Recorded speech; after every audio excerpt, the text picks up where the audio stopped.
Amados, nós começamos mais uma semana temática do nosso Apacentai o Pequeno Rebanho, a semana 5.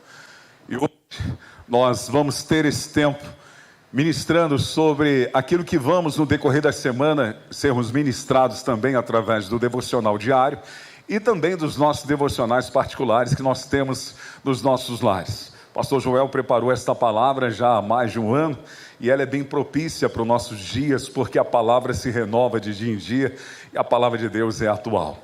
O tema dessa semana é esperar debaixo de expectativas corretas. Isso é fundamental. E eu quero convidá-los, mesmo sentados, mas com total reverência a Deus, a abrir as vossas Bíblias no texto que será o texto base dessa semana, de Atos capítulo 1, versículo 4 e o versículo 5. Glória a Deus. Quem crê que Ele está no controle? Diga amém.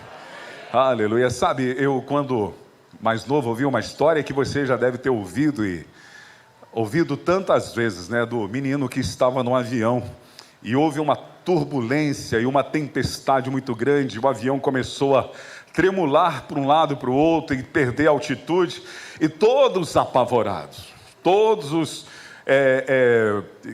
passageiros que estavam naquele voo estavam apavorados e notaram que havia um garoto, aproximadamente seus 7 ou 8 anos de idade, que estava bem tranquilo, e todos nervosos, porque o avião ia perdendo altitude e aquela, como se chama? Isso, eu sabia que você sabia. E de repente alguém incomodado foi perguntar para o garoto: garoto, você não está apavorado não? Ele disse: não. Mas por quê? Porque meu pai é o piloto deste avião.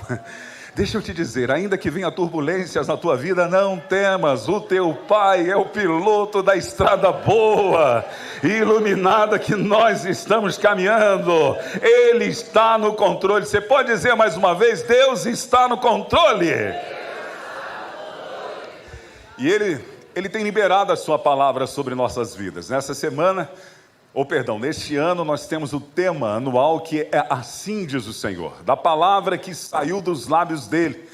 E nós precisamos esperar, debaixo das expectativas corretas, aquilo que ele falou, aquilo que ele anunciou, aquilo que ele prometeu. Nós precisamos gerar no nosso espírito uma expectativa e aprendendo a esperar de uma forma correta. Atos capítulo 1, versículo 4 e 5 fala-nos de algo que ele lhe deu como uma ordem imperativa, mas que também tem uma promessa, e nós vamos aprender nesta manhã que os discípulos que obedeceram e submeteram à voz de Jesus, eles desfrutaram de um milagre extraordinário e viveram um cumprimento da promessa de Jesus. Atos capítulo 1, versículo 4 e 5, foi o doutor Lucas que escreveu, diz assim: e comendo com eles, deu-lhes esta ordem: não se afastem de Jerusalém, mas esperem a promessa do Pai, a qual vocês ouviram de mim.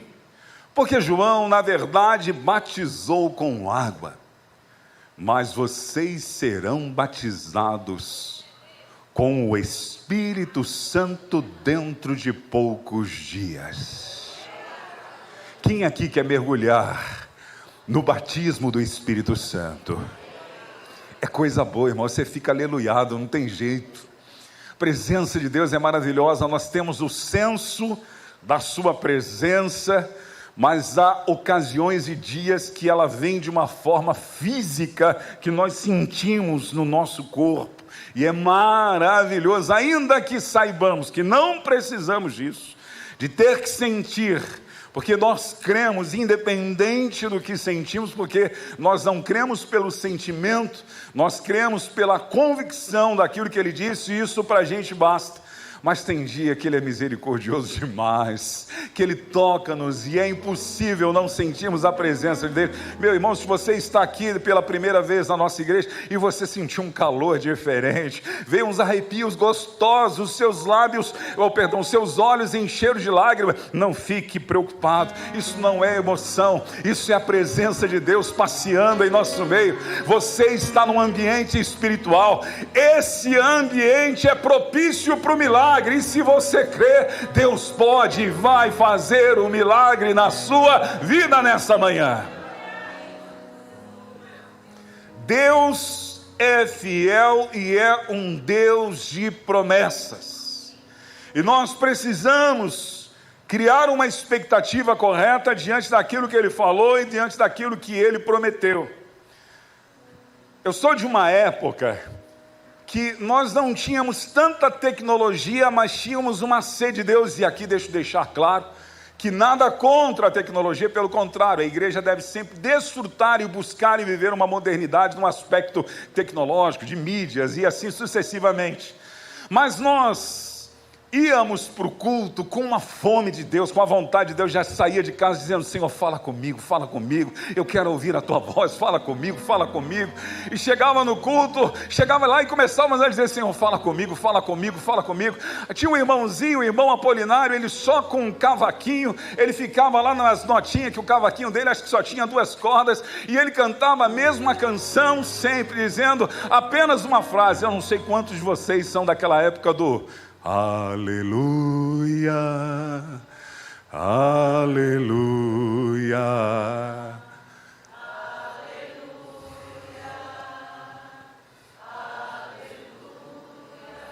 Era só isso, mas acontecia algo, o céu se abria, você não sabia se estava na terra, porque era uma presença maravilhosa.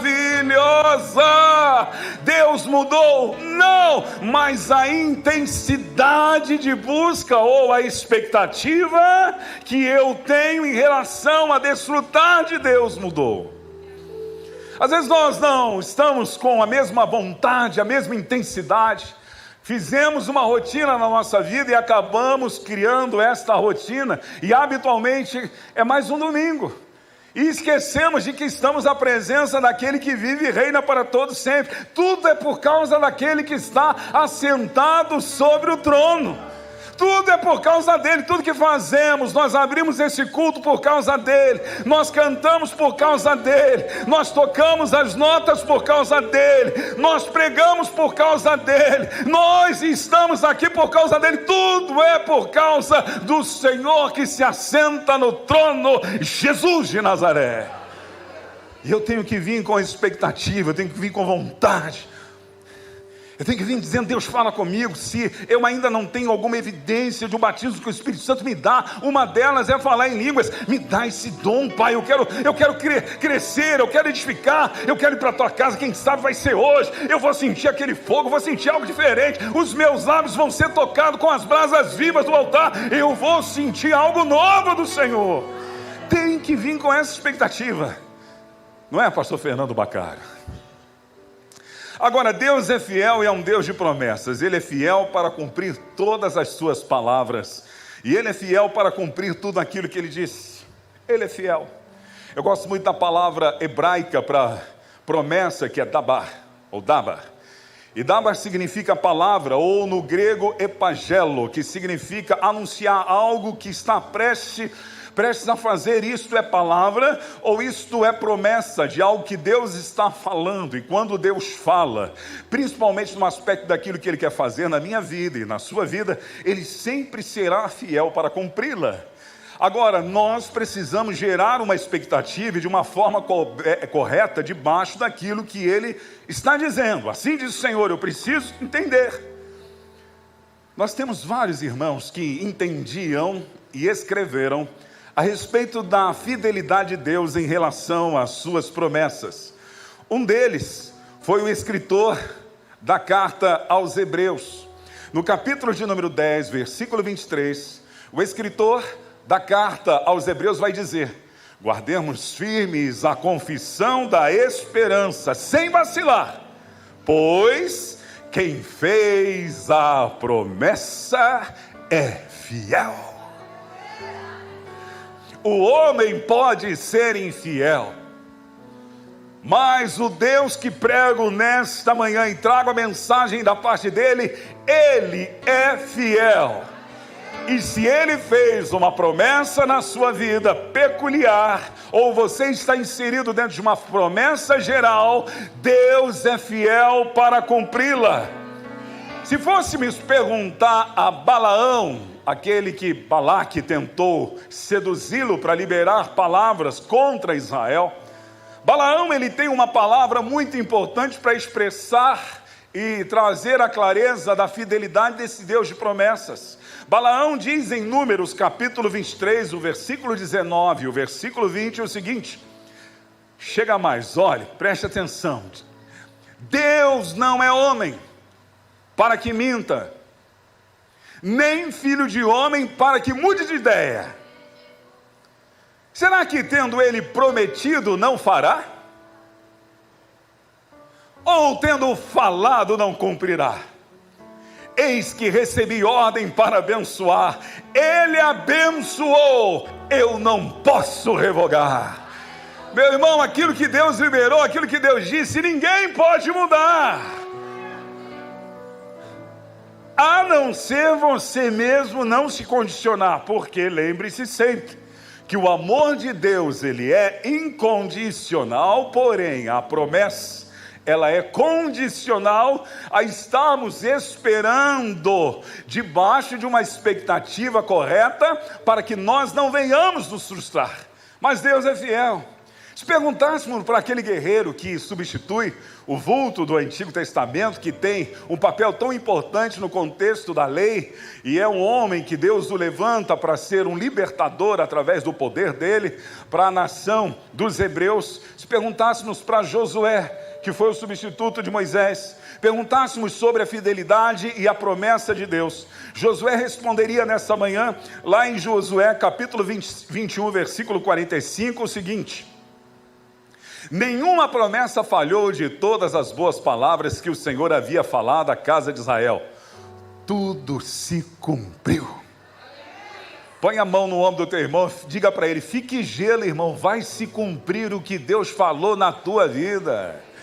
Fica gelo, irmã, vai se cumprir o que Deus falou na sua vida, ainda que você ache que seja impossível, ainda que você julgue que pela terra e o sistema dela não há condições de acontecer, há um Deus que está acima do sistema da terra, há um Deus todo-poderoso que para Ele nada é impossível. Se Ele falou, Ele vai cumprir. Se Ele falou, Ele vai cumprir. Se Ele falou, Ele vai cumprir.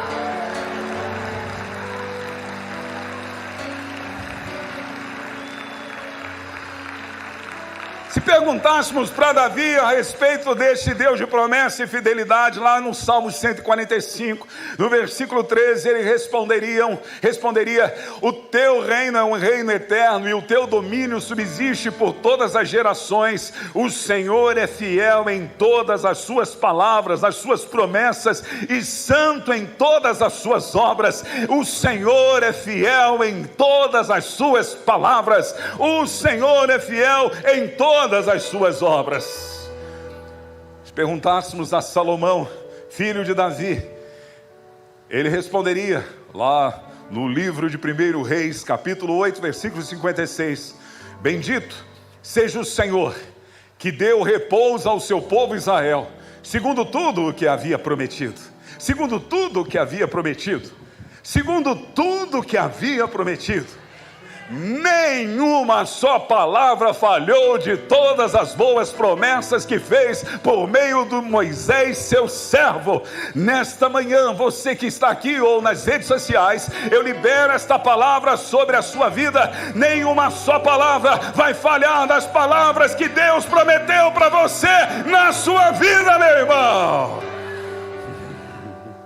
Agora, tem que esperar debaixo das expectativas corretas. Moisés, ele nos dá a entender isso, que quando somos alcançados pela promessa de Deus e pela palavra dele, nós vamos criar uma aliança com ele, Deus, naquilo que ele tem nos inserido dentro de uma forma geral, ou na nossa particularidade do dia a dia, ele vai cumprir, porque Deus é fiel. Deuteronômio capítulo 7, versículo 9, Moisés escreve dizendo: portanto saibam que o Senhor seu Deus é Deus, Ele é fiel, que guarda aliança. Aliança aqui é a palavra hebraica berit, que significa no hebraico acordo, aliança, compromisso e promessas.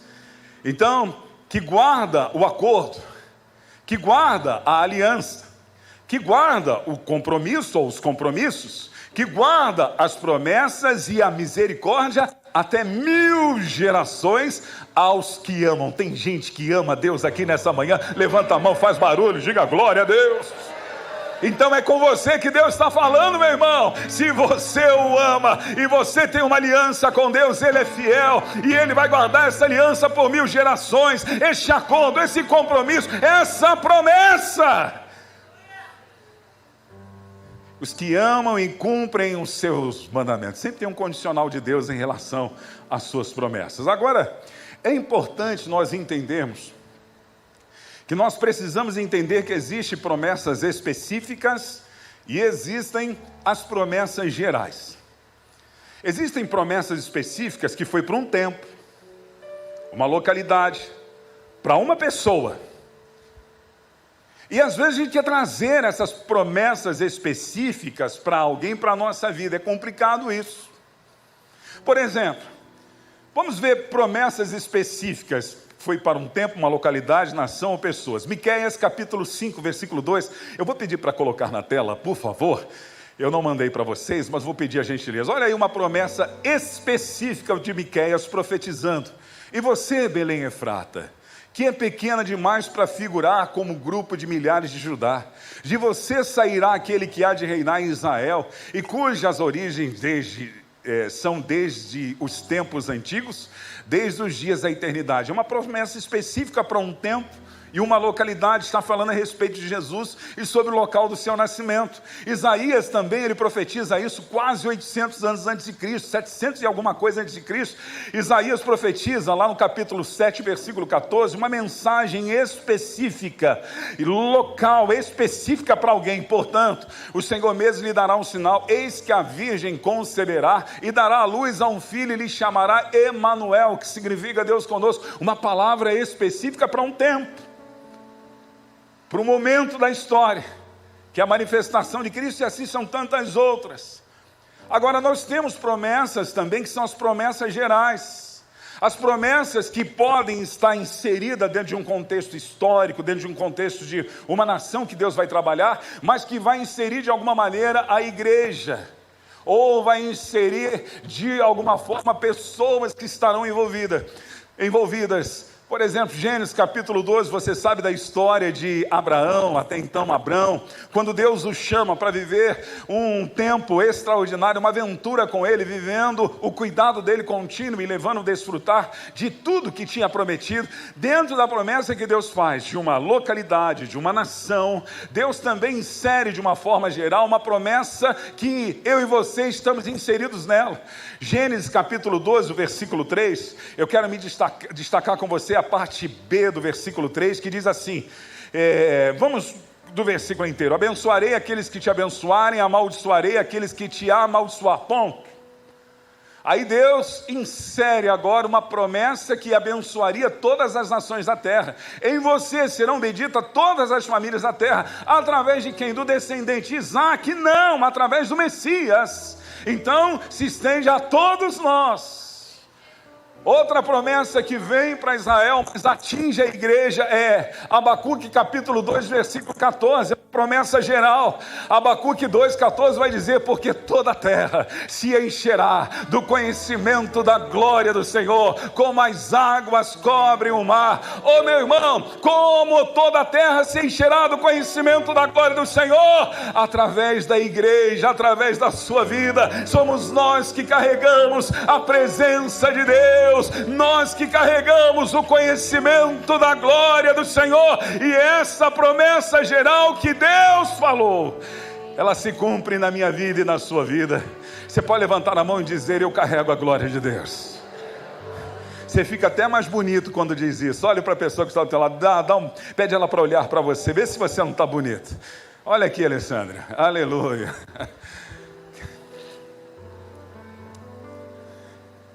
Eu entendo que Deus é um Deus de promessa, Ele é fiel. Aprendi com tantos personagens do Antigo Testamento e do Novo. Eu sei que há promessas específicas e promessas gerais no contexto da Nova Aliança também. Há promessas que são específicas no momento na vida de Paulo, momento na vida da igreja, e há promessas que são gerais dentro do Novo Testamento.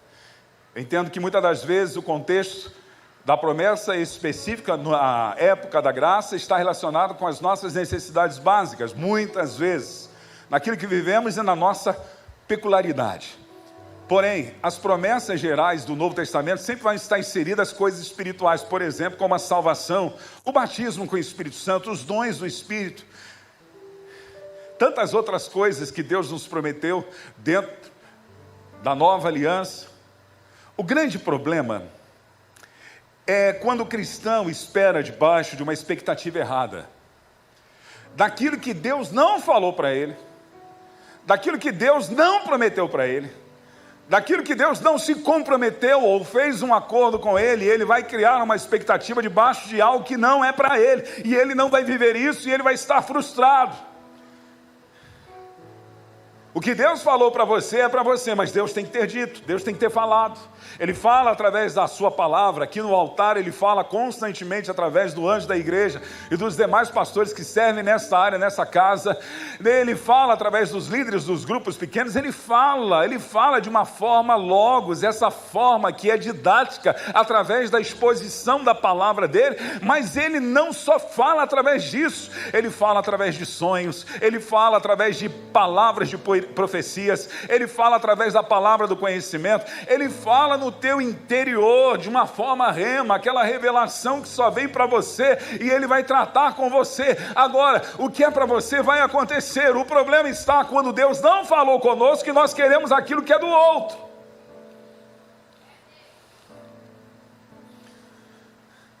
Aí nós podemos nos frustrar, podemos nos decepcionar na caminhada, porque estamos pegando algo que Deus falou para o outro. Nós podemos dar um exemplo do Antigo Testamento de Geazi. Geazi foi problemático. Geazi quis uma palavra que não era para ele, algo que alguém ofereceu e liberou de presente que não era para ele.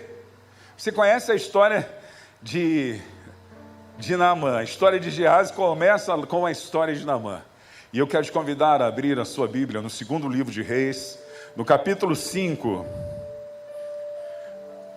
que vai falar sobre Naamã, que era um herói de guerra, porém leproso, e ele tem uma menina que era uma escrava serventia, serviçal, na casa de Naamã, que é um instrumento de Deus, exalando o conhecimento, mesmo no meio de um jugo, ela estava ali exalando o conhecimento, porque toda a terra se encherá do conhecimento da glória do Senhor, e através das nossas vidas, e ela estava exalando isso. Ela fala do profeta, ela fala do Deus de Israel, e Naamã pede permissão para ir até o profeta Eliseu, para desfrutar de um milagre, porque ele era leproso, ele era um herói de guerra, mas no dia a dia, quando ele entrava na sua casa e tirava as suas condecorações, as suas armaduras, toda aquela roupa que deveria chamar a atenção, ele era leproso. Mas gera-se uma expectativa no coração dele, e ele vai até a casa de Eliseu, e quando chega na casa de Eliseu, Eliseu nem o recebe, só manda liberar uma palavra para ele, dizendo que ele deveria mergulhar no Rio Jordão por 7 vezes. Ele fica contrariado, porque era um ministro das forças armadas da Síria. Talvez ele esperasse algo que fora diferente do tratamento e da maneira que Eliseu o recebe. E ele fica indignado isso, mas é importante você caminhar na estrada boa, ao lado de gente boa, porque quando você caminha ao lado de gente boa, que você vai errar, se essa pessoa é gente boa mesmo, ela vai te alertar, porque amigo que é amigo, ele até te fere, mas para te trazer para o caminho. O salmista diz Salomão diz que leais são as feridas do amigo. Quando um amigo faz uma ferida em alguém com palavras de verdade, dizendo, acorda mané, ou mané não, perdão, desculpa, acorda, irmão. Tem que ser irmão. Mané era lá atrás, né? Agora não é mais mané, não. Acorda, irmão. Não vai para esse caminho. Vai falar a verdade na cara dele. Vai doer, porque verdade dói. Tem verdade que dói? Tem verdade que dói, irmão. Mas você tem que, às vezes, ou a maioria das vezes, acordar a pessoa para trazer ela para casinha, que tem gente que se encanta com um título, tem gente que se encanta com uma condecoração, tem gente que se encanta com uma posição, uma postura, aí já vai e fica se achando, a última bolachinha da pacote, se acha o cara ou a carinha, se acha a pessoa que, meu irmão, tem que puxar, e amigo que amigo puxa, ali chegaram para Naamã, seus amigos que serviam, disseram, Naamã, desce, meu amigo. Porém, vocês entenderam.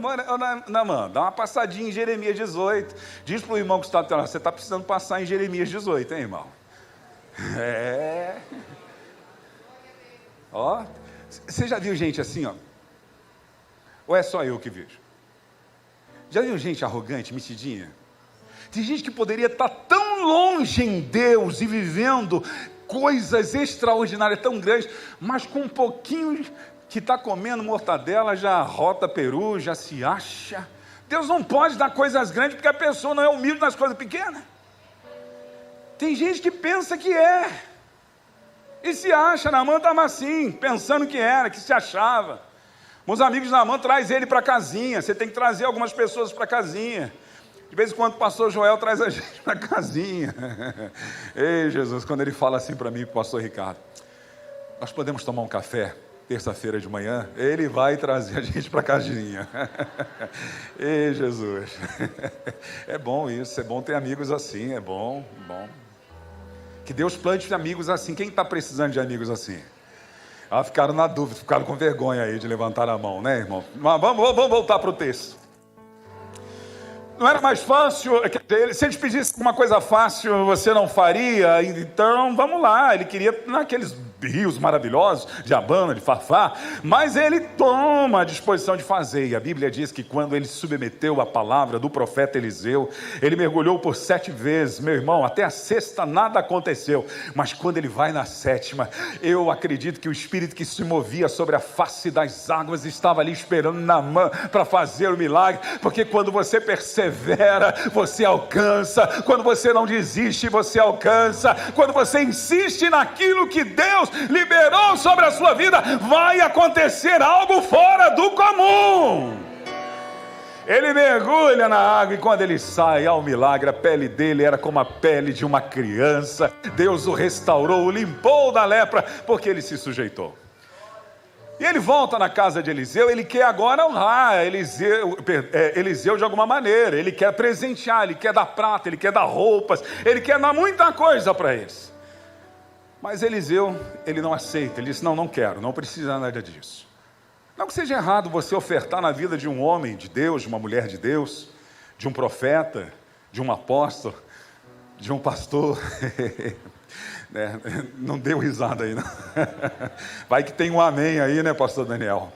Não é nada de errado você semear na vida de alguém, mas não era momento, não era. E era para Eliseu. A promessa era para Eliseu, a doação era para Eliseu. Ele vai embora e Geazi começa a conjecturar. Ele quer criar uma expectativa naquilo que não era para ele. O versículo 16 do capítulo 5 vai mostrar que não era para Geazi. Geazi, ele cria essa expectativa. Versículo 15 e 16, leia comigo, por favor. O 15 e 16 diz assim: depois ele voltou ao homem de Deus, ele e toda a comitiva, veio, pôs-se diante dele. Eis que agora reconheço que em toda a terra não há Deus, a não ser em Israel. E agora, por favor, aceite o presente deste seu servo.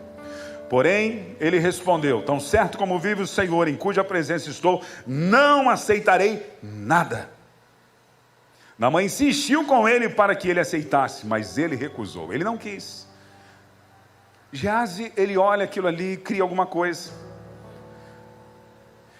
E dentro de criar algo nele, dele desejar os presentes que não era para ele, ou uma promessa que não era para ele, ou uma doação que não era para ele, ou um acordo que não era para ele, ele agora vai permitir que a sua ambição, a sua cobiça gere uma característica que é satânica, que é diabólica, que é mentira.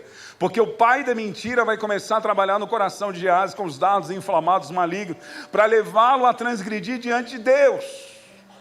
Porque quando cobiçamos aquilo que não é nosso, Satanás vai estar trabalhando de alguma forma para gerar em nós. E se não é para a gente está tentando pegar algo que não é nosso, gerando uma cobiça no nosso coração, talvez nós não vamos medir nenhum tipo de moralidade para cumprir aquilo que queremos, ou para ter aquilo que queremos. Cumprir não, para ter aquilo que queremos. E ele vai mentir para desfrutar um direito que não era dele. O versículo 22 vai dizer, versículo 22, ele vai até Naamã, ele vai até Naamã, ele vai pedir os presentes para Naamã. Deixa eu começar do versículo 19. Eliseu disse: vá em paz. Quando Naamã tinha se afastado certa distância, Geazi, servo de Eliseu, homem de Deus, disse consigo: eis que meu senhor foi generoso demais com esse sírio Naamã, recusando o que ele trazia. Mas tão certo como vive o Senhor, vou correr atrás dele e receberei dele alguma coisa. Então Geazi correu atrás de Naamã. Quando Naamã viu que alguém vinha correndo atrás dele, saltou da carruagem para ir ao encontro dele. E então perguntou: está tudo bem? E respondeu ele: sim, tudo bem. Olha só o pai da mentira trabalhando no coração de Geazi. Sim, tudo bem, meu senhor me mandou dizer. Ele está falando a respeito de Eliseu, daquilo que Eliseu não tinha dito. Eis que agora mesmo vieram da região montanhosa de Efraim 2 jovens, que fazem parte de um grupo de discípulos dos profetas. Por favor, dê-lhes 34 quilos de prata e 2 mudas de ouro. Então ele mente, e na mentira da cobiça de desejar aquilo que não era para ele, e criando uma expectativa de uma forma incorreta, ele vai ser seduzido por uma artimanha satânica, que é diabólica, que é a mentira. A Bíblia diz que Naamã deu o dobro para ele, o dobro da prata que ele pediu, se eu não me engano 68 quilos, e as 2 peças de vestido. Ele volta para casa achando que ninguém tinha visto. Ele volta para casa, ele nem vai até Eliseu, até de primeiro, ele vai para a sua casa, e ele esconde em sua casa. Mostra que ele levou indevido para sua casa, aquilo que não era dele. Quanta gente debaixo de maldição, por estar pegando coisas que não são suas, e levando para dentro dos seus lares, trazendo maldição para sua casa. Naamã está trazendo maldição para sua casa. Versículo 24, quando ele pega aquilo que não lhe pertencia, diz que ele chegou na colina, pegou os sacos que seus servos traziam e depositou na sua casa. Tem gente depositando aquilo que não é dele, tem gente depositando na sua casa, ou colocando na sua casa aquilo que é indevido, que Deus não quer, que Deus não falou, que Deus não disse. Então despediu aqueles homens que se foram. Então ele está fazendo o que? Escondendo. O problema é que ninguém esconde nada de Deus. Você pode dizer isso para o irmão olhando nos olhos dele? Nada é escondido aos olhos de Deus. O que fazemos está descoberto diante de Deus. O versículo 26 vai dizer: porém Eliseu disse, ele vai, para que você entenda, deixa eu continuar do versículo 25. Ele porém entrou e pôs-se diante do seu senhor, e Eliseu perguntou: ô Geazi, de onde você vem, amiguinho? Ele respondeu: esse teu servo não foi em lugar nenhum, eu estava por aqui mesmo, não fiz nada de errado. Porém Eliseu disse: você acha que eu não estava com você em espírito quando aquele homem voltou da sua carruagem para encontrar-se com você? Será que era, olha, isso aqui é importante, destaque, preste atenção, será que era a ocasião para você aceitar a prata e aceitar as roupas, olivais, as vinhas, as ovelhas, os bois, os servos e as servas? Será que era tempo? Será que era ocasião? Porque tudo tem um tempo, tem coisas que mesmo que as pessoas queiram fazer, se não está debaixo da palavra, daquilo que Deus liberou para a gente, nós temos que saber o tempo. Não é tempo, a gente tem que saber o tempo de Deus. Nós não podemos dar um passo avante antes que Deus tenha dito ou esteja na nossa frente. Porque se dermos passos fora do tempo, nós vamos nos precipitar, e precipitação gera precipício, e haverá precipícios na nossa vida. Não era tempo, não era ocasião, não tinha nada de errado em receber oferta, não tinha nada de errado em receber a prata, os vinhos, os azeites, as túnicas, não tinha nada de errado disso, só que não era tempo, e também não era para Geazi. E isso ensina-nos que mesmo que pensamos que estamos escondendo algo de Deus, Deus está vendo tudo. O que fazemos está descoberto diante de Deus. Agora preste atenção, antes de Deus exercer o seu juízo, Deus sempre vai exercer a sua misericórdia. Deus nunca vai trazer um juízo sobre a sua vida, sobre a sua casa, sobre a sua família, sobre a sua vida profissional, em qualquer outra área.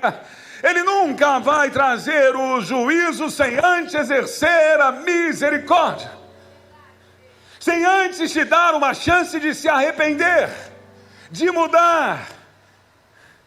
Deus vai sempre trazer uma situação, ou vai criar uma situação para te levar ao arrependimento. Seja um sonho, seja alguém que não tem nada a ver no teu contexto e vai dizer algo para você. Deus me deu uma palavra sobre a sua vida.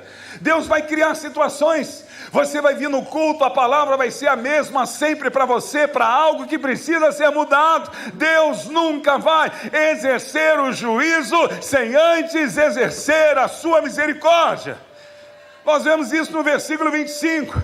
No versículo 25, quando Eliseu pergunta para ele: de onde você vem, Geazi? Era a chance dele dizer: eu meti o pé na jaca, eu fiz tudo errado, eu fui lá e tomei o que não era para tomar, eu criei uma expectativa errada de algo que não era para mim, eu fiz tudo errado e ainda menti, me perdoa.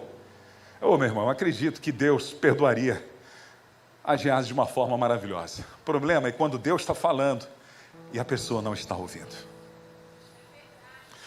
O problema é quando alguém vem e te alerta, vem alguém e diz uma palavra, pessoas às vezes fora do teu contexto, tem um sonho, quando você tem uma direção de um confronto ou um confrontamento de Deus, e a gente continua o mesmo, não muda. Talvez nessa manhã o Espírito Santo te trouxe aqui para você ouvir esta palavra, e Ele está te confrontando, está nos confrontando novamente, porque talvez haja coisas que ninguém sabe, mas que você sabe que precisa mudar. E Ele quer mudar porque Ele é misericordioso, as suas misericórdias se renovam a cada manhã. As misericórdias do Senhor é a causa de nós não sermos consumidos, e Deus não quer te consumir, Deus quer te salvar, Ele te ama, Ele tem um plano na tua vida, Ele quer te dar uma nova vida, as coisas velhas têm que passar na tua vida, Deus quer trazer um ciclo novo, é tempo de viver o novo, meu irmão. Agora, quando fechamos o coração, a voz, e não queremos, aí vem o juízo de Deus, devido à ausência do arrependimento. Versículo 27 vai mostrar que Geazi, ele se fecha para a voz de Deus, que era a voz profética de Eliseu, a representação de Deus na terra. O versículo 27 é o juízo de Deus vindo sobre Geazi, dizendo: portanto, a lebre de Naamã pegará a você e a sua descendência para sempre. Não foi só sobre ele. Oh, meu irmão, tem coisas que a gente não muda, e quando vem descoberto, quando acontece, não é sobre nós apenas, é sobre a nossa família, é sobre o nosso ministério, é sobre a nossa finança, até os nossos filhos são atingidos pela misericórdia de Deus. Nesta manhã, Deus está falando com você: não deixe a tua descendência sofrer, não deixe as áreas da sua vida ter perda. Hoje é dia de misericórdia, hoje é dia de salvação, hoje é dia de Deus trazer o novo para a sua vida. Em nome de Jesus, arrependa-se.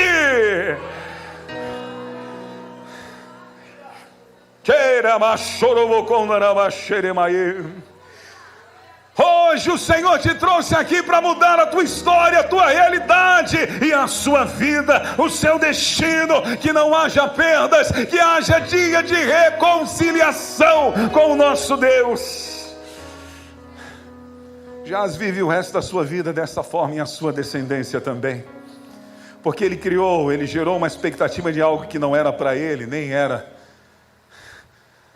para ele correr atrás de tudo isso. Ele podia esperar. O que Deus tinha para Geás era para Geás, o que Deus tinha para Eliseu era para Eliseu, o que Deus tem para você é para você.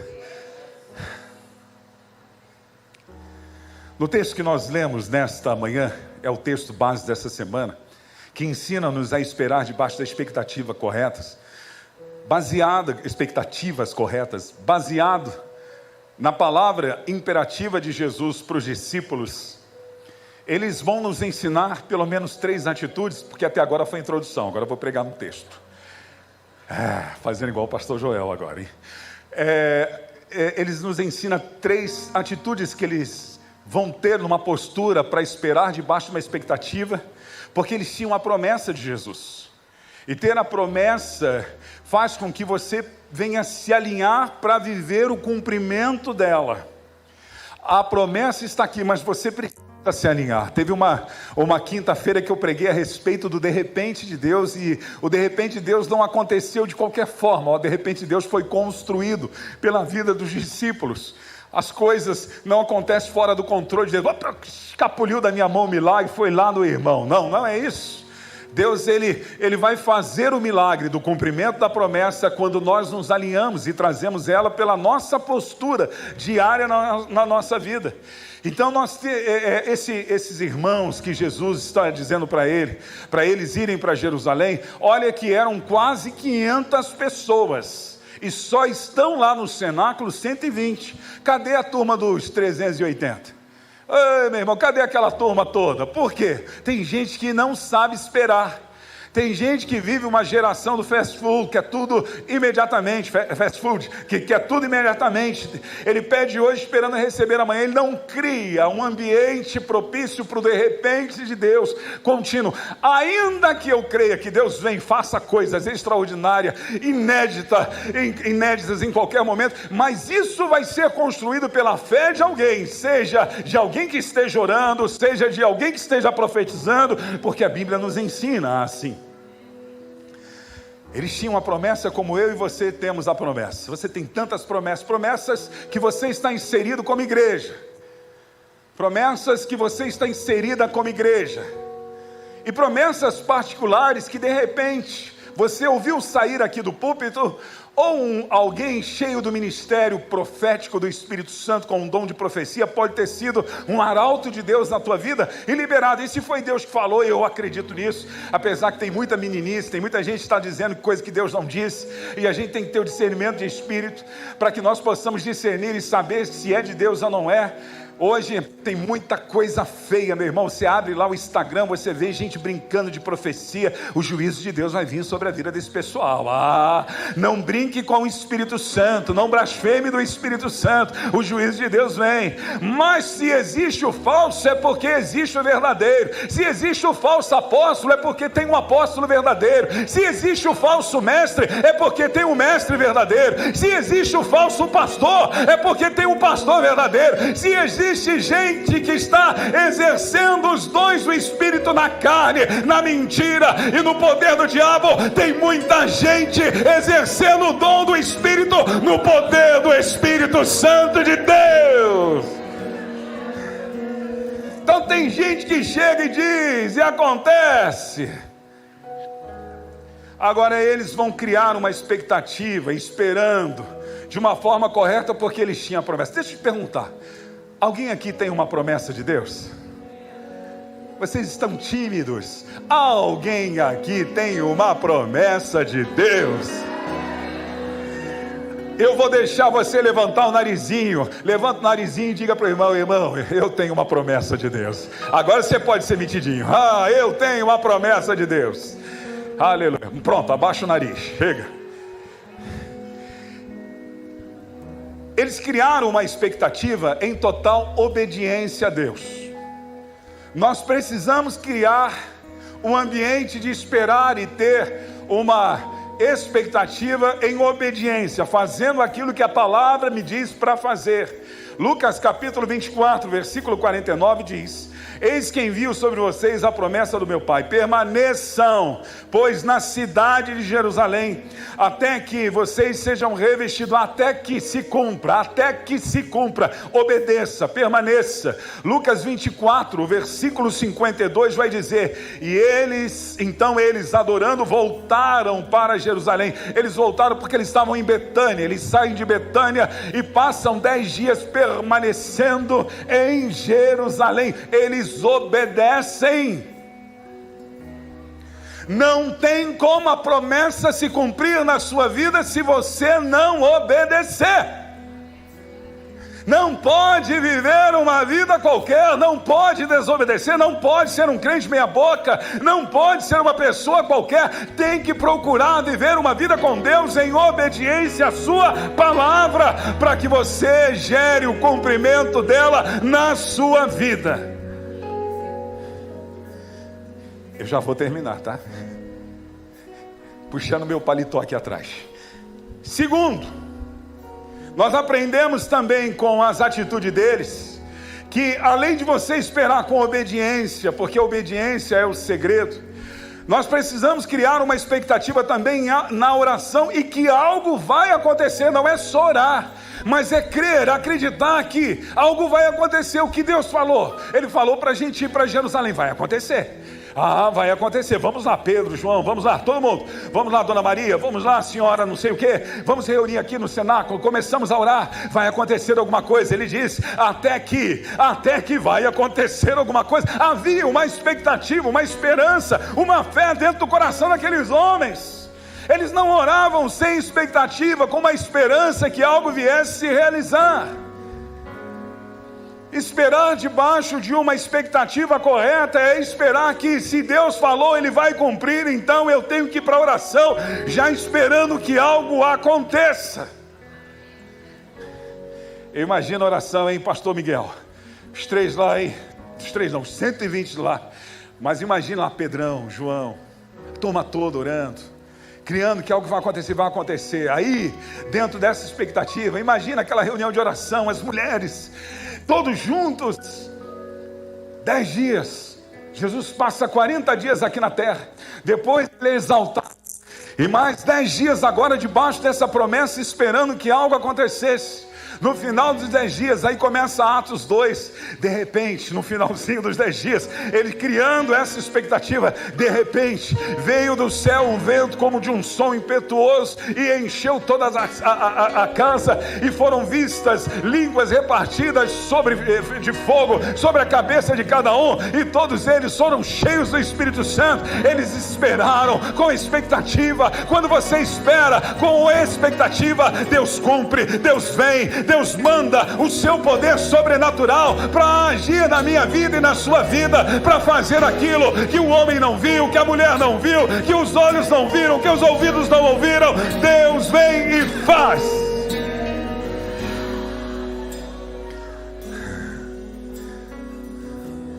Você me dá mais 5 minutos? Se me der mais 5 minutos, eu continuo a pregação. Você pode dizer amém? A oração é o mecanismo que fortalece a promessa e o seu cumprimento, ou no seu cumprimento. A oração é o mecanismo que nos fortalece, ou que te fortalece na promessa e no seu cumprimento. Salmos 119, versículo 114, na versão Nova Tradução Linguagem de hoje, vai dizer: Tu és o meu esconderijo. Tu és o meu esconderijo. Está falando de oração, de momento íntimo com Deus, de alguém que vai orar esperando que algo aconteça. Tu és o meu esconderijo e o meu escudo. Eu ponho a minha esperança, a minha expectativa na tua promessa. O que o salmista está dizendo vai acontecer, porque tu és fiel. Foi o Senhor que prometeu. Eles me deram mais 5 minutos. Irmãos, nós olhamos em Atos, capítulo de número 16, e vemos Paulo e Silas indo para a cadeia, e eles levaram um pau daqueles, estavam presos com os pés no tronco. E a Bíblia faz menção que perto da meia-noite eles estavam totalmente contrário àquilo que seria lógico de um ser humano. Lógico de ser humano seria reclamar, chorar, sentir dores. Paulo e Silas estavam orando, e eles estavam cantando. Mas pastor Wander, por que eles estavam fazendo isso? Porque eles tinham uma promessa, eles sabiam que não é hora de morrer. Deus tinha muita coisa para fazer através de Paulo e Silas. Quem tem a promessa sabe que Deus está no controle, Ele é o capitão, Ele continua cantando, Ele continua orando.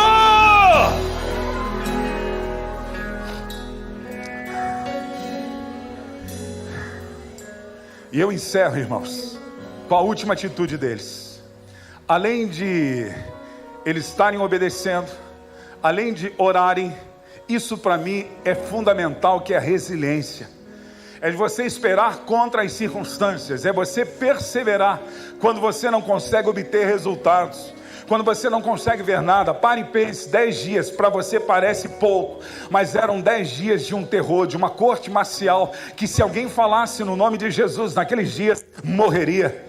Eles não poderiam se reunir em nome de Jesus, mas eles vão lá e perseveram. Durante 10 dias eles estavam reunindo, e essa reunião deles era de oração, de clamor. Eles estavam ali falando de Jesus, chamando Jesus, e eles estão perseverando no momento delicado, difícil, que se descobertos, eles poderiam morrer. O segredo para você alcançar a promessa é você perseverar com resiliência. Perseverar com resiliência não é perseverar nas plumas e paetês, não a flor, nas flores colocadas no caminho, não. É no meio dos espinhos, é no meio do deserto, é no meio do calor das provações, é no meio das fornalhas. É você continuar o mesmo, inalterável, continuar o mesmo, acreditando que aquele que prometeu, Ele é fiel para cumprir.